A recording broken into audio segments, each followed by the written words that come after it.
Hi, everybody. Good morning. Hello. My name is Lisa Dublin. How are you? Thank you so much for joining me. Having some trouble with YouTube, but I'm here.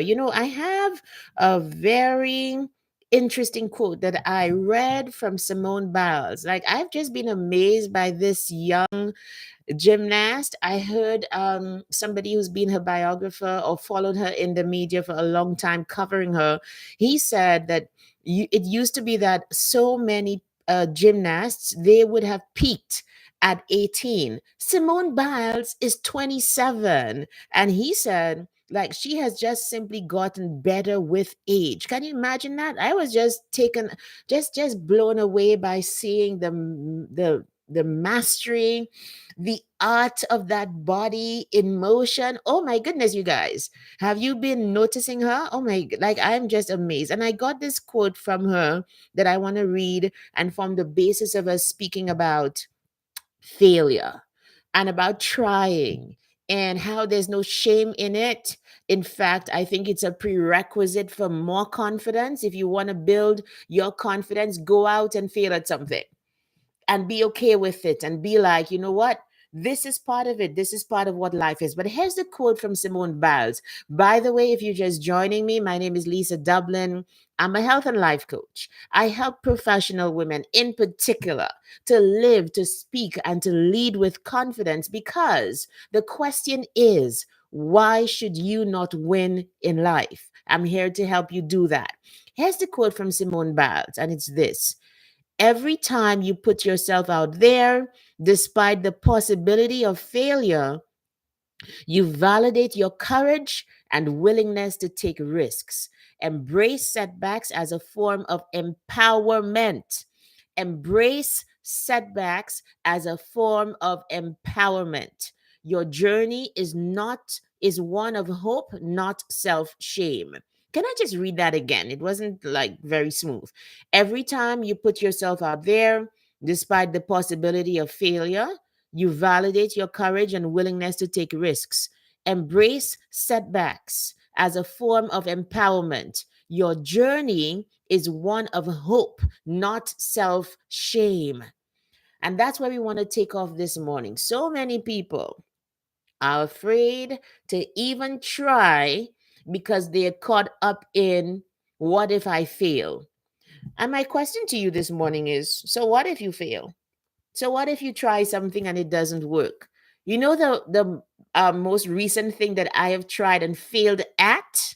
It's my flowers. So I like a couple weeks ago, I was so excited about planting flowers. Bought all the things, the soil, the oh gosh, got everybody involved in doing it. And then my dog sat because and I got warned by a friend to make the flower bed to corral it basically because of the dog. And because we just had a low border around of just like nice rustic bricks, whatever, Seth just simply stepped into the flower bed while we were sleeping, and he peed over everything. Everything's dead. Like there were a couple days there where I didn't even want to go out and look at those flower beds, because I was like, I tried something and it did not work. And I mean, yes, it might look from the outside like, oh, there she goes again trying something. But here's the thing, like, I will forever have the experience of starting something new in my life. I mean, I've planted flowers before, but not like that. I will forever have that understanding that I can start something. And of course, now I know what I'm going to do. We're going to put up the picket fence around and have some strong discipline for a couple weeks for this dog not to get back into the flower beds. But I learned from it. And I'm not ashamed of it. I'm not ashamed of my effort, because doing that so stretched me so much more than somebody who just simply sits, perhaps scrolling on the phone, perhaps being an armchair critic, perhaps looking at other people's efforts and laughing. I never want to be that person. I prefer to be that person who gained so many more lessons from trying. Now, here's the thing. I sat back and I'm looking at the person who is saying this quote, and let me say it again, okay? This is from Simone Biles, the most decorated gymnast in the history of gymnastics, of Olympic gymnastics. Most decorated. She says this: every time you put yourself out there, despite the possibility of failure, you validate your courage and willingness to take risks. Embrace setbacks as a form of empowerment. Your journey is one of hope, not self shame. How is it that the person who's saying this is also the person who has won so much? Do you realize that there is a correlation, a link between failure and winning?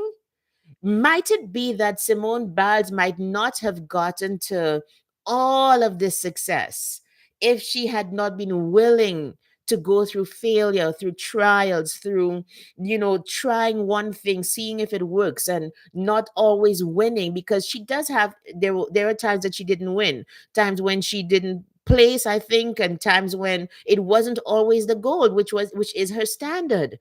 How is it that the person who's saying, make it about the journey, is also the person who most likely and most times gets the biggest reward?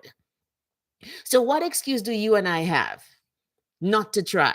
What excuse do we have to not get up and not bother about what other people think, and not to even feed the inner critic within us, and to get up and to try to make a difference? Because the more, I think it's a numbers game, right? The more you try is the more opportunities you have for failure.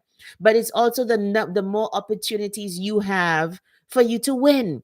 And you cannot win if you don't try. I believe that effort does produce results. You might not see it right away. You might not see it in this effort as opposed to the other. But I think effort creates a compounding effect that can lead you to success. Here's the other thing. Yesterday, I had cause to deeply coach a client who had really gotten some, not so good, some disappointing news. And it's somebody who's really fighting to create the life that she wants.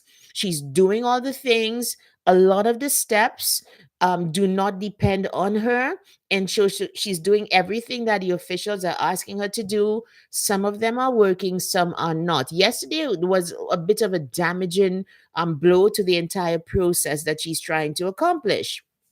At the same time, there are other things that she can be doing.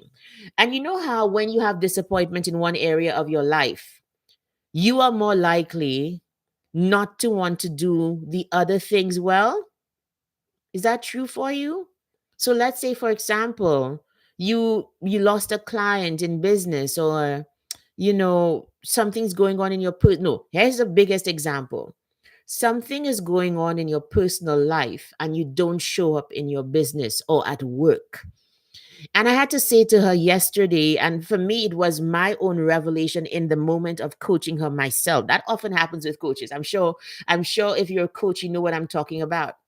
That even while you are deeply thinking through a client's problem and coaching her in the moment, you come upon yourself, you come upon a truth within yourself that applies in the moment. That's why I think coaching is both art and science. So there are definite tools from step 1 to step 2 to step 3 and 4, but there's also the nuances of living in the moment and experiencing life yourself as a human being that makes you a better coach. And I found myself saying to her, you've got to separate the two things. Yes, you got this disappointment in your personal life, but there's a way in which it is possible to separate yourself from the disappointment in one area to help you to perform in another area. Even while things might be breaking down in the background in one area of your life, you still need to be showing up in other areas. It is called compartmentalization. That's what it's called. And so things might not be going well at home. Show up in your business in the meantime. Keep on showing up there. That you have to be able to get to the point where you say, okay, I've got to separate the two things. They are not the same. There are things that I can be doing in the business, things I can be doing on the job. And here's the thing, it is much easier for us to handle like domestic problems and still go to work and perform because we know that we're doing it for somebody, that there's somebody overseeing us. When it comes to your own stuff, your own business, your own endeavors, your schooling, the things that you self started that are dependent on you and you alone, why is it that we find it more difficult to separate disappointment in our lives from those things that we want to continue doing for ourselves? If you can do it on the job, you can still go to work if you might be sick or if things are not going well at home. You still have that sense of obligation. It tells you that it's not a matter of what the problem is, it's a matter of how deeply you respect who you have the obligation to. And so we have to get to the point where our deepest obligation is to ourselves. If I can show up for my employer, I can show up for myself. If I can show up for my employer, even though things are falling apart at home, I can sure show up in my business. I can sure show up for myself. Think about it that way. You realize it's really the thoughts that create the reality. It's the thoughts that make you feel a certain way. And then from that feeling is when you have either the energy or the lack thereof to do or to not do. And so when I said that to her yesterday, there was a definite shift. There was a shift in terms of, yes, this I got this disappointing news, but I can still go out and do my business. I can still go out in the moment, in that activity, put the borders of completion around it. You have to almost buffer one thing from the other. You have to compartmentalize. You cannot separate and be all fused disappointment here. Look, no, compartmentalize. One thing it does not influence the other, does not depend on the other. Separate them out and work until you get what you want in life. So I just found it amazing this morning. We're going to end very soon. I just simply found it amazing this morning that Simone Biles speaks about effort and not being afraid of disappointment, but she's also the person who has won a whole lot. That tells us that there is a link between stepping out and trying new things and in the distance at some point getting great results. I guess the basic thing is if you don't try, you won't know, you won't succeed, you won't go forward. I hope that helps you today. Join me tomorrow on Basement Chronicles. So what's going to happen is I was going to do, remember the winner's circle I had said I was supposed to start. So here's the thing, like I will always be led by what I hear God whispering in my ear, and I don't think I've got the green light to go ahead. I kept on. Maybe there was a reason that it was on the back table for the longest while. So I'm not going to go forward with it. But then, if you want to join my coaching program, you can go to my website lisamdublin.com/coaching, and I'll do one-on-one coaching with you because you know what, like. I now am back again in one-on-one coaching for my working out and so on. And I'm already seeing the results. There's something about you and I focusing on you that makes your life just energized, accelerated. It gets you results. Because one-on-one coaching is not, you can go and get things off the internet. Don't get me wrong. You can read all the things you want. But you know the value of having a coach?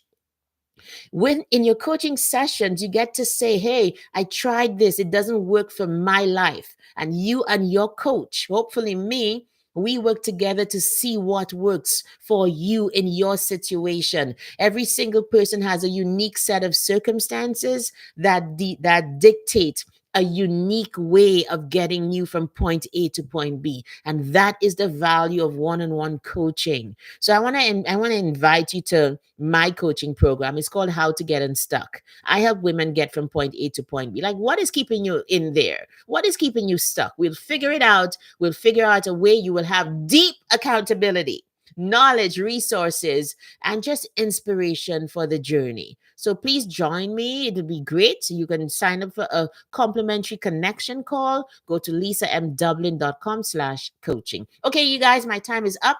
I will see you at 6 a.m. tomorrow morning. 6 a.m. MST. Okay. Join me at that time for another Basement Chronicles Live. Bye. See you then. Bye bye.